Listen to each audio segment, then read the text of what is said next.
je vais vous partager un petit peu la pratique des soins énergétiques selon mon propre point de vue et bien sûr l'expérience que je vis personnellement. Alors, j'ai commencé à m'intéresser aux soins et à l'énergie assez jeune, je pense vers 16 ans. Et suite à des exercices que j'avais trouvés dans un bouquin, j'ai commencé à essayer de ressentir toutes ces petites manifestations de l'énergie à l'intérieur du corps.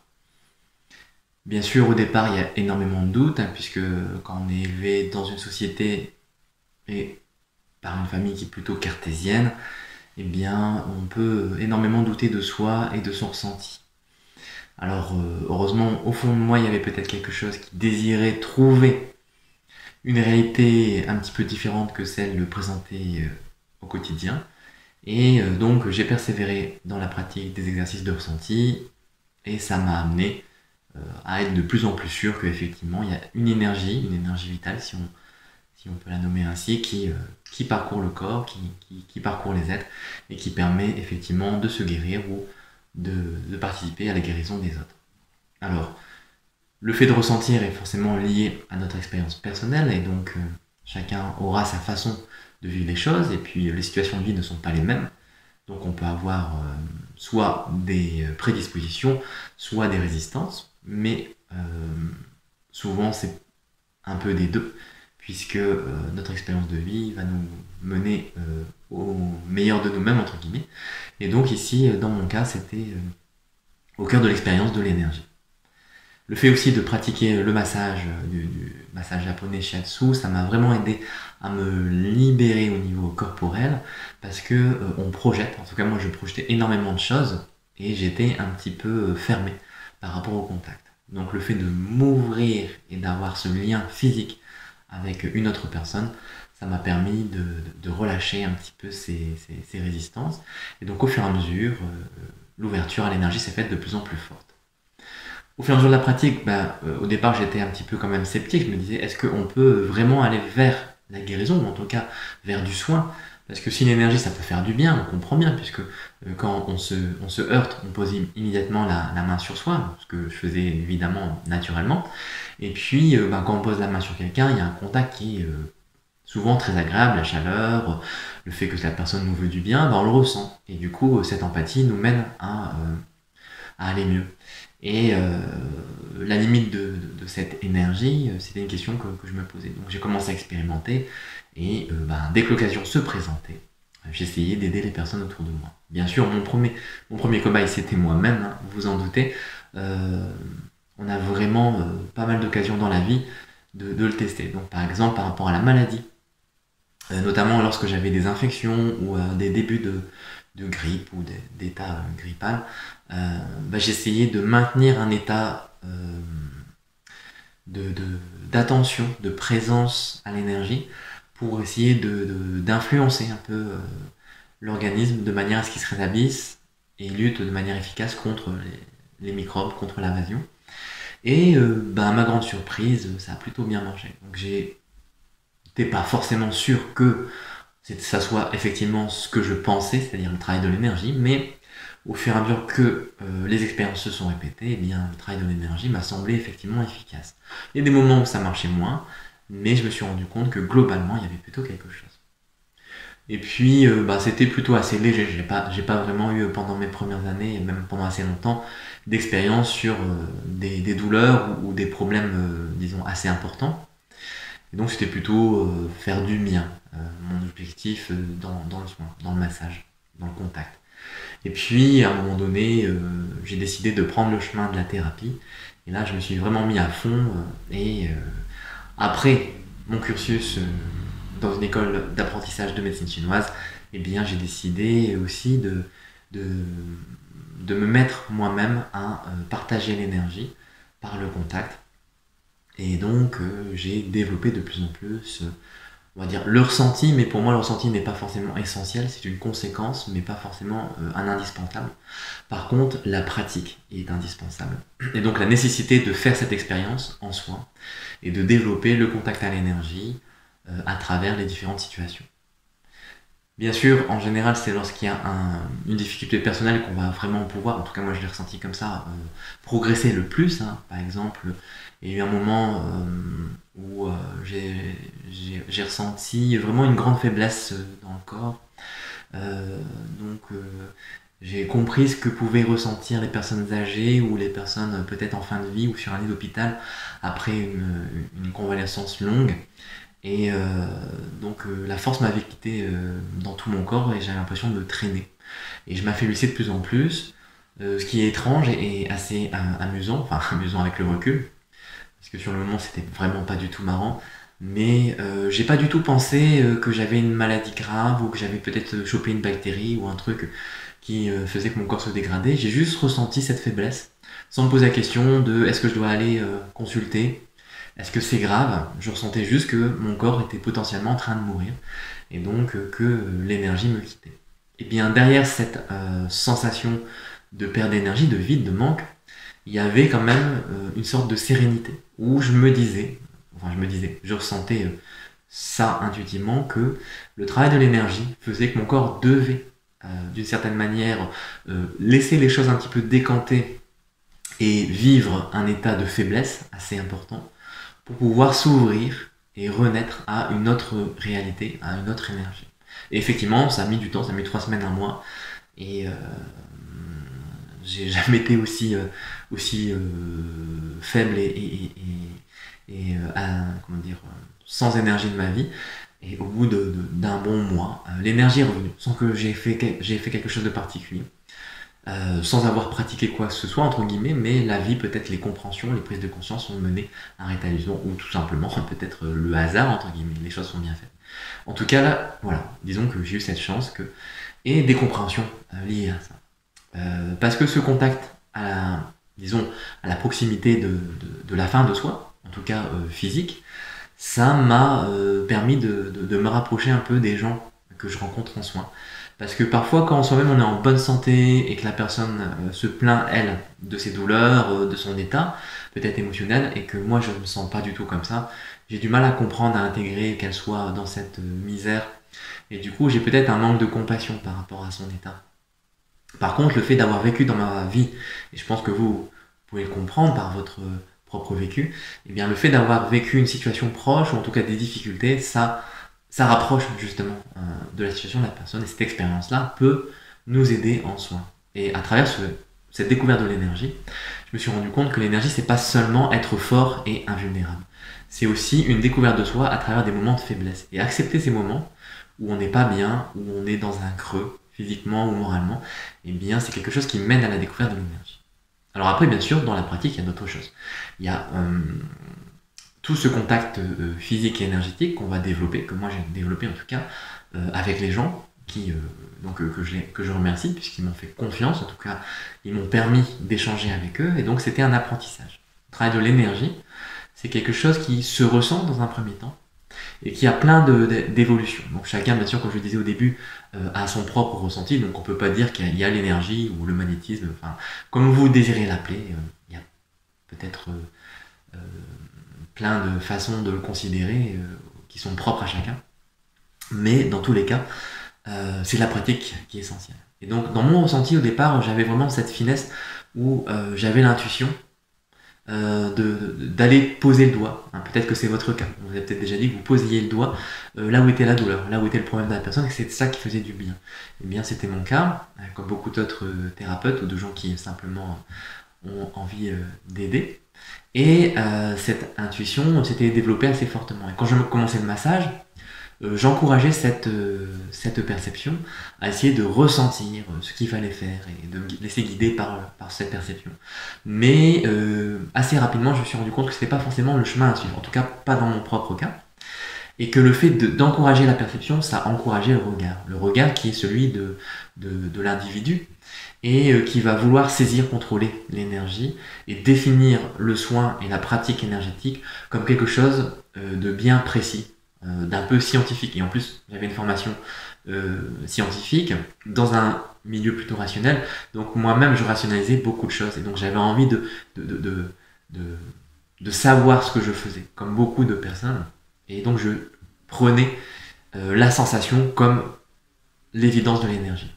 Cependant, j'ai assez rapidement compris que l'énergie n'était pas la sensation. La sensation, c'est une manifestation d'énergie. Mais l'énergie est ailleurs, en tout cas autre chose. Et donc ce n'était pas complet de seulement se baser sur le ressenti. Donc assez rapidement, je me suis arrêté de me poser sur le ressenti énergétique. Donc quand il était là, mais quand il n'y en avait pas, c'était pas grave. C'est un petit peu désarçonnant quand même, je dois vous avouer que lorsqu'on a beaucoup de ressenti et puis d'un coup on arrête de se baser dessus, et que effectivement le ressenti s'en va, même des fois quand on faisait à moi-même un soin, je ne ressentais pas forcément le travail de l'énergie en moi-même. Et c'était assez perturbant parce que j'ai l'impression que les autres ressentaient plein de choses et moi non. Mais j'avais décidé, entre guillemets, plus ou moins inconsciemment, de me diriger vers un abondant à l'énergie. Et donc de ne pas passer par la perception, en tout cas pas automatiquement. Donc tout doucement c'est développé, enfin ça a pris à mon avis peut-être plus de 10 ans, et même peut-être plus, je sais pas. Et la pratique de l'énergie a eu pendant très longtemps, pendant plein d'années, ce non-ressenti. Donc je me suis laissé aller à un vide où le ressenti n'était pas systématiquement présent. Mais il y avait une expérience de ce vide où des fois je me sentais perdu parce que je savais pas ce que je faisais, je savais pas ce qui se passait. Mais a priori, par le retour des gens, et c'est ça aussi qui peut-être peut rassurer, mais c'est plus pour l'individu et sa propre expérience enfin mon individu en tout cas qui avait besoin d'être rassuré, que j'avais besoin de ce retour.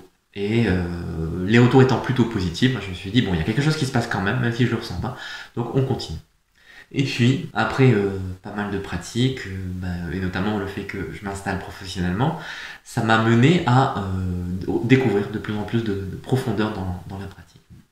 Le ressenti a commencé à revenir il y a quelques années, mais sous une autre, sous un autre aspect. C'est-à-dire qu'au lieu de le saisir, enfin, je ne dis pas que je ne le saisis pas du tout, il y a toujours un ego, donc il aime bien contrôler les choses, mais disons qu'il avait quand même appris un peu à faire la part des choses et à ne pas trop vouloir décider de la direction du travail énergétique. Et donc j'ai commencé à ressentir de nouveau des choses et à redévelopper les capacités énergétiques selon une perception, mais aussi sans laisser de côté le vide. Le vide, c'est cet espace de conscience où rien ne se désire selon une volonté. C'est-à-dire que je ne vais pas, par exemple, peut-être que c'est votre pratique ou c'est la pratique qu'on vous a proposée, et je n'ai rien contre cela, mais c'est ma propre expérience, et donc voilà, c'est mon point de vue. Quand, par exemple, on essaye de soigner une brûlure, et qu'on essaye d'apaiser, de rafraîchir la blessure, et d'enlever la douleur, eh bien on fait une action, même si on dit une intention, mais c'est souvent une action volontaire, et il y a peut-être un mélange des deux, mais il y a beaucoup de volonté. Et même si c'est efficace, l'efficacité n'est pas forcément une preuve que l'énergie est pure, eh bien on va induire quelque chose. Au lieu de laisser travailler l'énergie de sa propre manière, qui est pleine, spontanée et parfaite.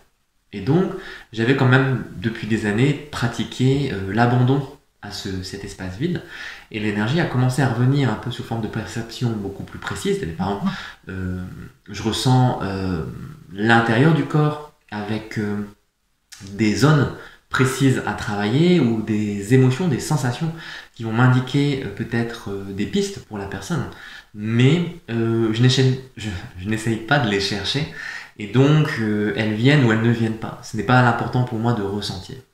Je participe, mais je n'induis pas. Et donc ça a commencé, donc, comme je vous disais, il y a quelques années, à revenir sous forme de perception plus précise, plus intuitive, mais aussi plus abandonnée.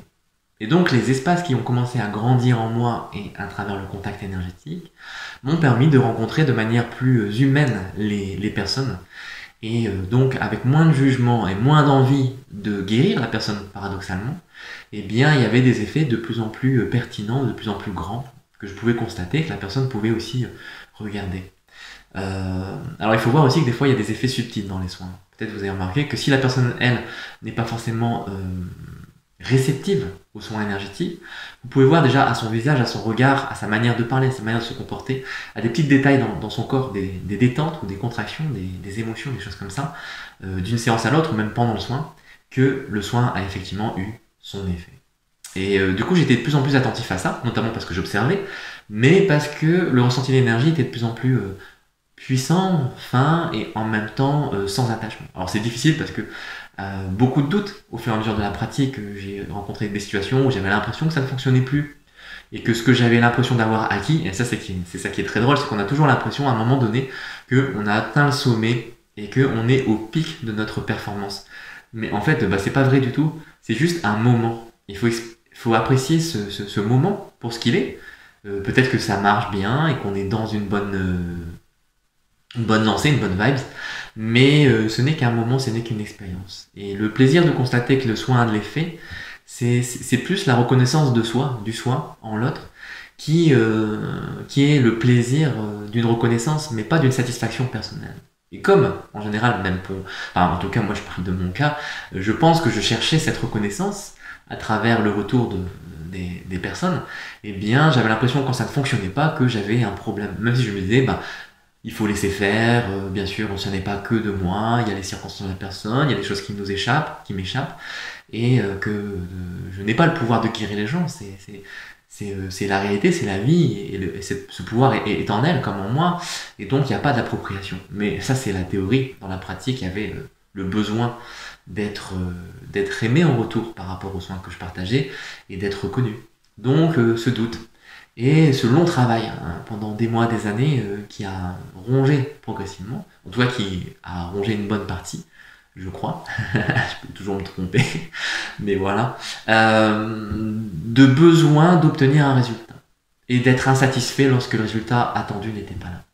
Et en fait, c'est parce qu'on ne fait pas confiance à l'énergie et à la vie. Et on est déçu parce qu'on a de l'attente. En tant que thérapeute, c'est grave, je dirais. Parce qu'on va imposer notre réalité à la personne. Et puis on va lui en vouloir de ne pas guérir et on va s'en vouloir. Et finalement, par notre regard, en tout cas moi, j'ai constaté que par mon regard, je résistais au pouvoir de l'énergie et donc j'empêchais peut-être d'accepter que la guérison soit longue ou qu'elle soit, indépendante de ma volonté. Par différentes phases, donc peut-être pas, je me rappelle pas forcément, j'oublie tout au fur et à mesure, donc c'est difficile. Et là, je vous parle par rapport à ce qui vient là sur le moment.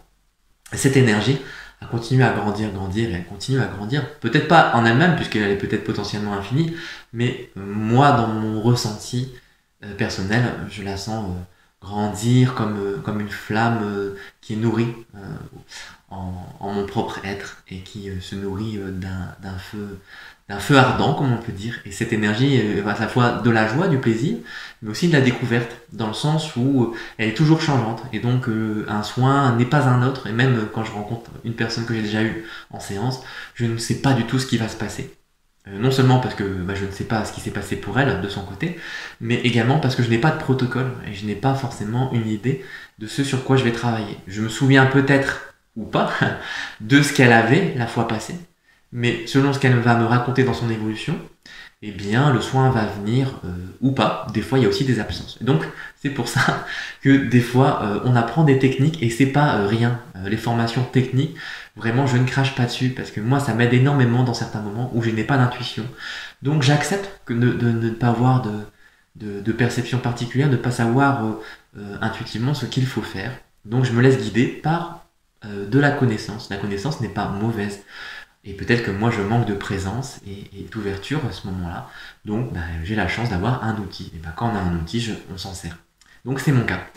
Mais très souvent ça se mêle quand même en grande partie à l'intuition de l'énergie. Et l'énergie, sans que j'ai besoin d'intervenir personnellement en disant l'énergie doit faire ceci ou cela, je suis plutôt témoin de quelque chose qui se passe en présence, en conscience. Et dans l'ouverture de cette conscience, il y a une unité, une harmonie, où l'énergie va agir à des niveaux dont je n'ai même pas idée, je pense, mais je peux, à certains moments, en ressentir la présence, la manifestation. Par exemple, sous la main ou sous les yeux, on va voir des mouvements, des tressaillements du corps, des ondulations, des vibrations. On va percevoir une énergie qui va chauffer intensément ou qui va refroidir le corps. La personne va peut-être sentir des transitions à l'intérieur de son organisme, peut-être d'un côté par rapport à l'autre ou au bas, et elle va peut-être se souvenir de certaines choses ou avoir une détente particulière ou une tension particulière. Et ça, ce sont des manifestations de l'énergie. Donc on peut observer ça. Et c'est tout ça, la pratique et l'expérience qui m'a montré que à force de voir ces manifestations, eh bien, j'ai l'impression, j'ai une absence de doute plutôt du fait que l'énergie est présente et active. Voilà. Et donc l'important pour moi aujourd'hui dans la pratique, ce n'est plus de vérifier que ça fonctionne, c'est de faire confiance à ça et de ne plus avoir ce doute de savoir si ça ne fonctionne pas. Et plutôt que de savoir si ça fonctionne, c'est ce doute de ça ne fonctionne pas. Et aujourd'hui, c'est de plus en plus faible et j'attends de moins en moins de résultats. Et finalement, l'énergie peut agir. Et par la pratique, ça encourage une vibration, un changement peut-être de fréquence. Bon, comme on dit maintenant dans les termes modernes, je n'en sais rien si c'est le changement de fréquence, je m'en fous un petit peu, je crois que simplement c'est le travail de l'énergie. Peu importe le vocabulaire, c'est comme ça que je dirais l'énergie ou le souffle, les souffles. Voilà. Elle peut se manifester aujourd'hui par des intuitions, donc des compréhensions par rapport à la personne. Il y a une sorte de compassion qui se produit, une sorte je vais dire d'amour, mais c'est pas un amour aimant comme on aime un ami ou on aime son conjoint ou sa conjointe. C'est un amour dans le sens où il y a une union, une harmonie, et que du coup on comprend très bien la personne, même parfois sans avoir vécu son expérience ou quelque chose de similaire. C'est quelque chose qui est une compassion par rapport à un état, sans jugement, même si on peut avoir son idée et se dire « la personne elle est chargée quand même, elle fait beaucoup de choses qui sont à son propre détriment » et on le voit parce qu'on a l'habitude et que peut-être soi-même, enfin moi en tout cas, comme je travaille entre guillemets sur moi-même, je me rends compte des difficultés que la vie peut représenter et que toutes ces structures mentales qui nous empêchent de voir la réalité nous mènent souvent dans des impasses. Et donc l'autre, la personne qui vient me voir, me permet aussi de constater ces impasses. Mais énergétiquement, il y a une sorte d'adhésion. Et donc, cette adhésion me permet de comprendre de manière beaucoup plus lucide, plus présente, sans penser, c'est-à-dire sans réfléchir les choses, sans analyser, immédiatement le sens, la direction que la personne prend dans sa vie ou qui a été donnée depuis qu'elle est née. Et peut-être par rapport à des expériences de vie, dirons-nous, antérieures ou simultanées. Bon, ce sont des mouvements qui sont là immédiatement, actuellement, quand la personne me rencontre et quand je rencontre la personne. Donc ces énergies-là, ces échanges-là énergétiques vont donner une impression. Et c'est cette intuition-là qui est l'énergie, mais après elle se transforme en action. L'énergie, je vous le rappelle, est mouvement. Et donc, moi je vois aujourd'hui que c'est de plus en plus fort, de plus en plus immédiat. Peut-être parce que mes croyances personnelles sont tombées, c'est que l'énergie agit maintenant. Et non pas tout à l'heure, non pas demain, non pas dans une semaine, c'est maintenant. Bien sûr, il y a des répercussions qui vont prendre du temps, et que l'espace de résonance qui permettra peut-être une guérison ou en tout cas une amélioration peut donner dans le temps linéaire une progression jour après jour, sur les semaines, sur les mois, etc. Voilà. Et donc la pratique de l'énergie, c'est quelque chose d'assez riche et qui est très dépendant de notre vécu, de ce que l'on est humainement et de nos rencontres aussi, dans l'intime du soi personnel et du soi non personnel. C'est quelque chose qui est vraiment très amusant, très joyeux, des fois très dur, très chargé, parce que la personne va nous communiquer, pas parce qu'elle nous transmet de l'énergie, je vous rappelle qu'il n'y a pas forcément une transmission, mais c'est un rappel à nous-mêmes de cette énergie en nous qui va résister et accrocher sur un événement, parfois qui va peut-être nous transformer aussi vers une vibration peut-être négative, comme on peut dire, qui nous fait du mal entre guillemets. Mais c'est également un travail du coup sur nous et sur notre individu. Donc l'énergie, c'est vraiment à tous les niveaux, aussi bien individuel que non personnel, quelque chose qui va transformer, transmuter, transcender, mais en même temps rendre les choses immanentes, c'est-à-dire dans leur réalité propre. C'est une sorte de réconciliation avec soi, en soi-même, à l'extérieur et au-delà, dans tout ce que la réalité a à présenter, dans la rencontre en fait. Voilà, tout simplement. En tout cas, c'est mon expérience, mon point de vue, ça n'engage que moi, mais ça fait tellement plaisir de le partager parce que c'est heureux, c'est quelque chose qui est amusant aussi. Et donc pour toutes les personnes, si vous êtes enclin à pratiquer les soins énergétiques, eh bien amusez-vous, rencontrez-vous et rencontrer les autres, c'est vraiment très marrant et plein de ressources. Bien sûr, on peut choisir tous les parcours, se former, suivre des choses en ligne, lire, expérimenter par soi-même, trouver ses propres guides, intérieurs ou extérieurs. et surtout oser. En fait, moi, ce que j'ai vraiment aimé sur mon parcours, c'est le fait d'oser. Même quand, comment dire, les grands pontes de la pratique et les gens autour de nous nous disent non, c'est pas comme ça qu'on fait. Mais j'ai osé expérimenter des choses différentes du regard commun. Et en fait, c'est ça qui fait la richesse, c'est que la richesse de la recherche, c'est que si on ose expérimenter, on peut créer une voie, ou en tout cas entrer dans une voie qui n'est pas commune. Et en fait, c'est ça qui est aussi marrant, c'est cette aventure de son propre cheminement, qui, indépendamment de tout ce qu'on peut dire autour, propose quelque chose de tout à fait original. Et cette originalité-là, c'est un plaisir immense. Plutôt que de reproduire des choses qui ont déjà faites, toutes tracées, c'est d'inventer. Même dans les choses que l'on apprend, il y a une invention personnelle, une créativité qui vient aussi de la communication avec l'univers personnel et l'univers intérieur. Voilà, quelque chose qui peut jaillir à un moment donné dans notre vie et nous donner énormément de plaisir parce que finalement c'est l'espace, disons, du cœur, hein, au plus profond de soi, qui va manifester une créativité venue de l'espace, on va dire, complètement incroyable et tellement incroyable que souvent on doute même de soi-même et qu'on a l'impression qu'on est fou, mais on n'est pas fou, on l'est peut-être un petit peu, mais c'est pas grave d'être fou parce que bah, ça marche, ça fonctionne, ou pas, mais c'est une expérience. Voilà. Voilà un petit peu pour ce partage. Bon, je pense que je pourrais continuer à en parler des heures, mais je vais m'arrêter là.